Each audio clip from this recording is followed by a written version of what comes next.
literature panel consumer tethaf Heshif is Jess Villiam and Sean Hu Shasu Lachela Liv in Aiden and James Macht I guess in Aiden the Brady. It's brilliant to be here. I'm very grateful to the organisers for giving me the opportunity to have a talk with you. And I, like many other people, it's always hard to come up on a podium after the amazing Dee Wall, because she just says everything that ever needs said. It's great to see her. So there are a few of us who've kind of been on the COVID bus around the country, Cork, Limerick, Dublin again, Belfast, all over the shop, talking to people and trying to support them, I suppose, because anybody here doesn't really need to hear facts anymore. Somebody said to me the other day, and I thought it was a bit unfair, this isn't a pandemic, it's an IQ test. And that is certainly unfair too. See, because the thing that the psychopaths understand is that human beings are wonderful. And we have, each of us within us, decency and empathy and love for our fellow man and fellow feeling. The people who are behind this are telling you that this is about your health and well-being. It's a lie. They have no shred of humanity. They are happy to lie on the hour, every hour, 24/7. They are prepared to censor. They are prepared to distort the facts. They are prepared to use psychological warfare against the good and decent citizens of this country and every other country across the world. Don't forget, this happened in lockstep, because this is a programme which is being played out, and each part of it will come in its turn. And I work as a doctor. I've been a GP in Derry for 30 years, and before that I worked in paediatrics. And I went back, I went into politics, and that didn't go so well. I don't recommend it to everybody. But I went back to work at the beginning of this. And I know that in the hospitals and in the out-of-hours centre and in the COVID assessment unit, the GP COVID assessment unit where I did a shift, nothing was happening. Nothing was happening. And I also know that across this beautiful planet, in no country across the world, was there a statistically significant increase in age-related or all-cause mortality in the year 2020. There was nothing to see except governmental interference in what it looks like was a patented attempt at genocide, but it didn't work out very well, because this thing had no more import than the average flu season, with a recovery in excess of 99% and a case fatality rate which we knew. I remember in Derry and Strabane District Council in a week before St. Patrick's Day arguing, because I knew from the Diamond Princess, I knew from the data there, I knew from the data coming from Professor John Ioannidis in Stanford, I knew from the work of Mike Levitt and many other data analysts and scientists across the world, I knew that the case fatality of this was 0.15%, overwhelmingly in people who were already in their 9th decade and with at least 2 or 3 other serious comorbidities. 2 children, the chance of coming to harm, and I'm being careful of my language because there are so many beautiful children here, the chance of coming to harm is statistically 0. Under the age of 50, it is not a kick in the arse of 0 either. And this is and they talk about this gain of function research. If that's the best gain of function they can get, a thing which is actually milder than the flu for anybody who isn't already multiply comorbid, and slightly worse than the flu if you're already above the average age in which you're expected to leave this world. So if that's the worst gain of function they can do, then I'm suddenly not so worried. We're hearing now, and there is credible evidence, that the patents for the pathogen, for the tests, and for the purported cure were developed in the late 90s. Isn't that interesting? So here we are, being told that this is about our health and well-being, and it's a lie. As is every other aspect of this facade, this charade that has been going on. Lockdowns, somebody said there's no problem that governments can't make immeasurably worse, and that certainly is the case. The peak of excess mortality, which probably had more to do, even in the month of March and April last year, it probably had more to do with the lockdowns than with any purported virus in the community. The peak had already passed, and the graph was starting to go down before the lockdowns could possibly have had any effect, given that there's a 2-week lag phase between first infection and people becoming ill. So lockdowns don't work. What lockdowns do is they deprive people who are requiring health care, people who are needing medical attention for chronic disease, for surgical stuff, for all sorts of other things. These people are not getting help. Help has been taken from them. And unless you have a certain type of a respiratory virus, the health services across Europe are closed to you. And when I worked in the out-of-hours centre and went out at night to visit people at home, the first thing they said was, "Doctor, do not put me into the hospital. I do not want to die on my own." And I have very many colleagues. I speak to consultants. I have 3 or 4 very high-ranking consultants who work. I work in the NHS, obviously, in the north, who are giving me information, and I have colleagues in the nursing and caring professions. These insane rules about people not being allowed to visit, and all this evil ideology that has nothing to do with care. These are made in the high offices of government, but it is good and decent nurses who have to trash their professional values and their ethical principles every day. And that's why they are walking from the NHS and from the HSE in droves. They're being pushed into the private sector, and of course this is all part of the choreography of what is going on. I speak to a nurse. This woman is an angel, and she says that she has to take people who have shared a bed for 50 years, who have reared their family together, and when one of them is at death's door, she has to tear them apart, screaming and crying, and put the visiting member of the couple out of the hospital. And they call this healthcare. And only psychopathy could inflict that upon the human race. We know from a study done in, of all places, Wuhan, of 10 million people, that asymptomatic transmission does not happen. So that the masks,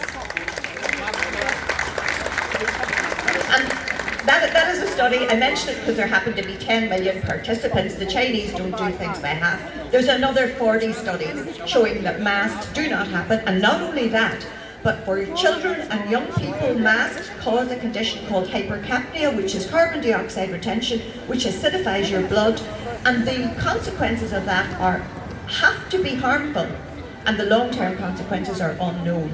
So by making these mask mandates, these psychopaths are damaging your health and our beautiful children's health and development.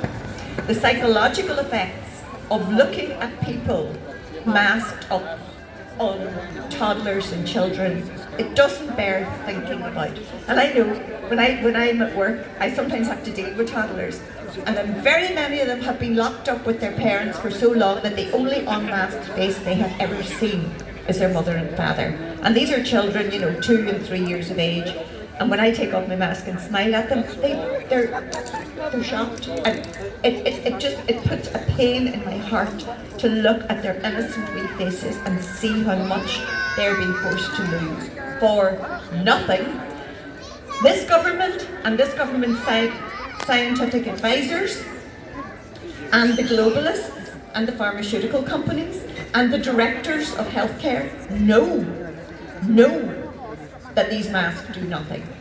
They are satanic.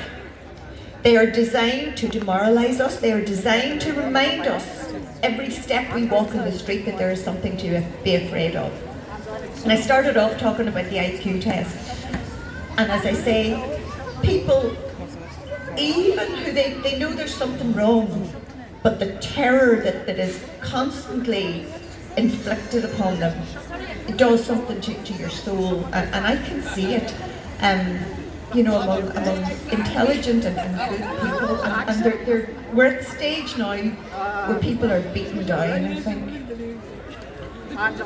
So I suppose, being a doctor, I should talk to you about these injections.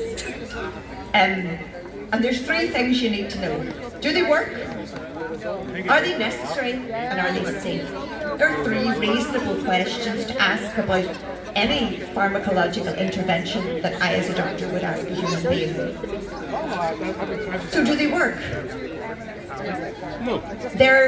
The other day, I had reason to consult with one of the consultants in the accident and emergency in Letterkenny Hospital about someone who I thought was having a heart attack.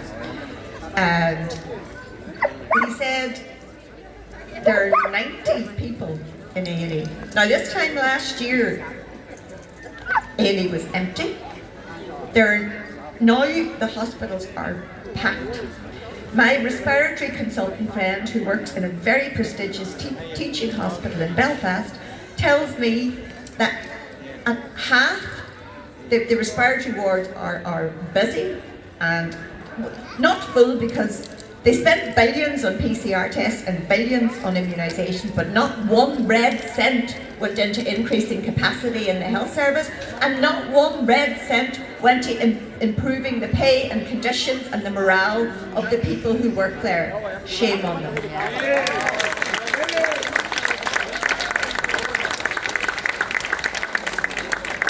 So he says that it's about 50-50. The wards are jammed, but a lot of the nurses are being pinged and they're sick, and the social distancing rules in hospitals mean that a hospital cannot function. And he said it's about 50-50 vaxxed and unvaxxed. And yet the media all the time are telling us that it is we who do not accept forced, we know that to be forced to take anything that is still in clinical trials is in contravention of the Nuremberg Code and constitutes a crime against humanity.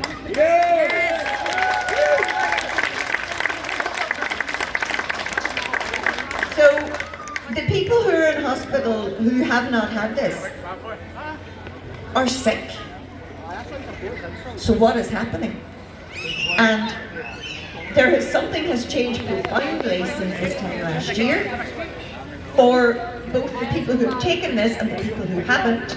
And I would contend that the fact that so many people have had this intervention puts the people who haven't at profound risk of harm also. And that is something that it doesn't bear thinking about, but there is no evidence that it is happening. In Israel, the Seychelles, Gibraltar, and various of these other countries where there now is, I think Gibraltar has a 99% uptake of 2 shots for the population. Their positive case rate last week increased by 2,500%. Do these vaccines work? I think not.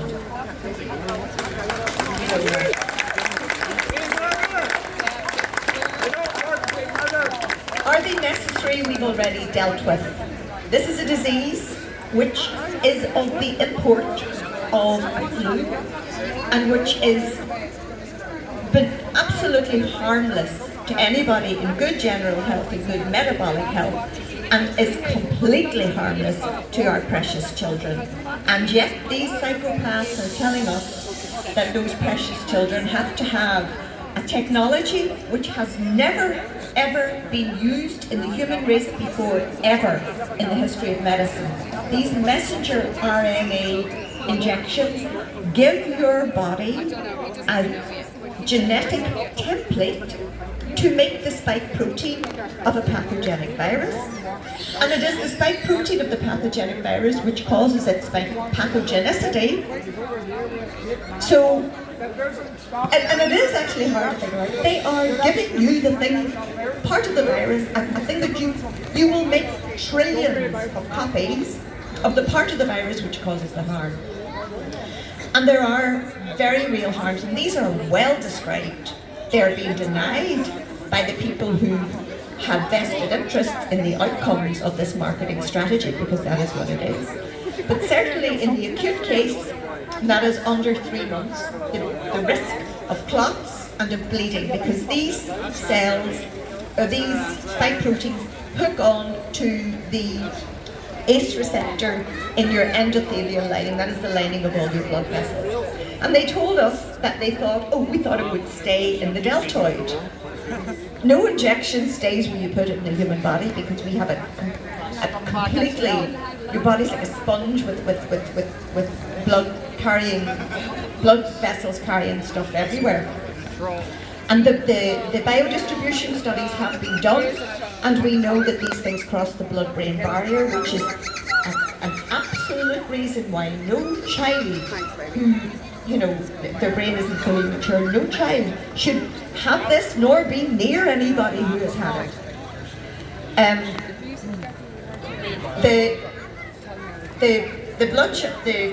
That was the blood clots. The fact that you are being injected with the pattern to make your body make something to which your body will then react, that is a thing called an autoimmune disease. An autoimmune disease causes chronic ill health, and eventually they hasten your demise, very often decades in advance of where it would have been otherwise. So the subacute problems then, and I'm sure very many of you will be aware of this, is a thing called antibody-dependent enhancement or pathogenic priming. And what happens then is, where you have an immune system which is primed, and this happened in the animal studies in 2012. That's why these mRNA vaccines, and no coronavirus vaccine ever was brought to market before, because what happened was the lab rats, and they were actually civets and ferrets and different, they did fine straight after their vaccination, straight after they were injected with these mRNA spike protein pattern given things. But the minute that they then came in contact with the pathogen which the injection was supposed to protect them from, they mounted these overwhelming immune responses, because their body wasn't able to regulate, because these bypassed their normal God-given immune centres and were injected straight into their systemic circulation, as they're doing in humans now. And most of the animals became either very, very sick or died. So that there are huge concerns around what is going to happen when next people who have had this treatment come up against a coronavirus vaccine. Now, I sincerely hope that this does not happen, but the point is that we do not know, because the animal experiments were not done this time. This went from the laboratory straight into the arms of our brothers and sisters on this country and across the world. And these psychopaths say that the only way to control what is a flu virus is to inject 7.8 billion people. It's insane. But then it never was about health. I started talking about the biodistribution studies as well. These cross the blood-brain barrier, but overwhelmingly they are concentrated in the ovaries of women and the testes of men. And there is also a protein called syncretin-1, which is vital for the development and maintenance of the human placenta. And this cross-reacts, these antibodies cross-react, these antibodies to the spike protein cross-react with that in vitro. And it seems very likely that this will happen in real life as well. So that this now gives a plausible mechanism whereby for why this particular technology is being used. Somebody much cleverer than me has done a bit of sums and said if everyone on the planet got COVID and didn't get any treatment, 33 million people would die, which is 0.5%. But going and extrapolating from the numbers of death in America since the start of the vaccination programme, some 45,000 and counting, and that's reckoned to be a very conservative estimate, because I will tell you, as a practicing doctor, the yellow card forms are not being filled in, and the levels of denial among people who should know better that these could possibly cause harm is truly astounding to see. Us, your 37-year-olds get heart attacks all the time, and strokes, and fits, and transverse myelitis, and seizures, and you know, it's insane. So 33 million if we all got it and nobody got any treatment. It is estimated that if the entire global population gets these injectable treatments, it is likely that 2 billion people may die. And again, we don't know. But surely the risk of that would give pause for thought. Obviously not if you're going to, as I say, as Dee has so clearly told us, become a trillionaire. And we know that these people regard us as a chemical scum upon the planet. These people who are writing the playbook for the Great Reset, for Agenda 21, for the reduction of the population of our world to levels that can afford them absolute access to the world's resources without us ugly, smelly, useless eaters, polluters getting in their way.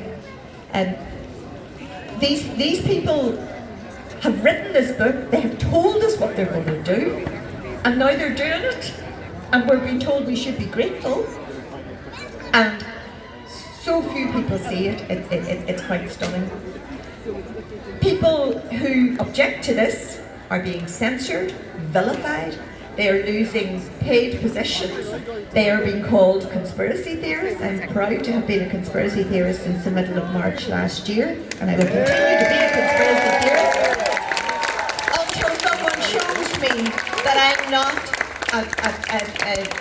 a clairvoyant, because everything that I said in March of last year has fallen into place, and it will continue to do so, and we're going to get locked up again.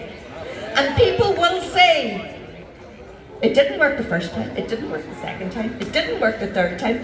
When the vaccines were introduced, it didn't work, and the fourth lockdown won't work either, because even, I'm trying to remember the name of the professor who this week, he worked at the World Health Organization, have accepted that it is not possible for human beings to control the movement of viruses, or these minuscule things which replicate inside our cells. It is not possible. There is nothing that we have done that hasn't made the situation immeasurably worse. And they're serious. Ireland is a police state. The world is a police state at the moment. They're serious about this. There are 6 heads of state in Africa who refused vaccine mandates, who refused to import exorbitantly expensive injectable gene therapies for their populations, choosing instead to spend the money on things like clean water and blood transfusion services and food and the things that people really need to improve their health. There are 6 of them who've been assassinated or died in suspicious circumstances in the past year. John Magufuli in Tanzania, Hamed Bakayoko in the Ivory Coast, his name escapes me, the man from Haiti, Ambrose Dalami from Eswatini, Pierre Cali from the Ivory Coast, and Andrew Rajoelina from Madagascar. Now, Andrew escaped an assassination attempt. These psychopaths are serious. And they are not worried about who sees their modus operandi. They are happy to murder 6 heads of states in non-compliant countries and tell us, as the doctors tell us, oh, 30-year-olds get strokes all the time. Heads of states get assassinated all the time. Yeah, it's quite phenomenal.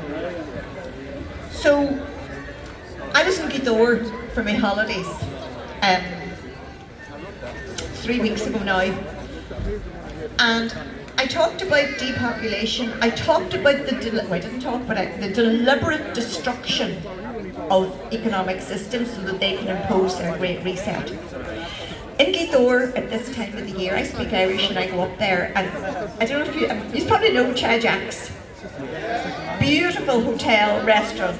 They have Céilís 2 nights a week, and in the winter the locals go to the Céilís every week, and they tolerate fools fairly gladly. They have reservations.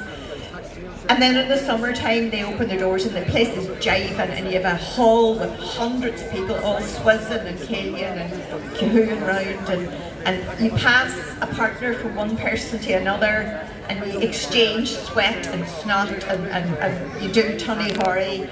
And in Hughie's Bug's pub, there's been a session every Monday night there for 40 years. It's closed. Jack's has a capacity inside of about, I'd say, 200 people between the bar and the 2 restaurants and the back KB hall. And when I was there, they were restricted to their front step. They had 6 or 8 tables on the front step and umbrellas over them because it was pissing rain. And God bless them, they brought us out heated blankets to try and make us a bit more comfortable. Normally they would employ 30 native Irish speakers. And Gweedore would have probably the guts of 1,000 young people from all over Ireland there, learning their native language and their dances and their songs. I still remember the songs I learned in Ranafast. All gone on the pretext of a flu virus or a respiratory disease. This is the systematic dismantling of a culture which has taken thousands of years to build, which is our culture, which is unique across this world, and we need to understand and resist what is happening. Because strangely enough, the so-called Republicans, the so-called Irish language activists, and the so-called lefty political leaders are happy that you people and your culture is dismantled, that you are pushed into poverty and absolute dependence upon government handouts, and that the way of life which you have enjoyed and which you were entitled to believe would belong to your children has been taken, stolen from you by a band of liars.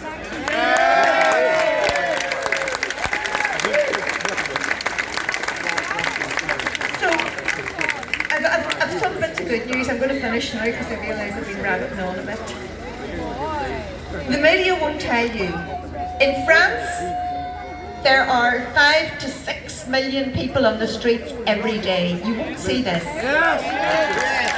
Come on, France! People who have taken both injectable gene therapies are burning their vaccine passports in solidarity with people who haven't. Because human beings are capable of better than the psychopaths.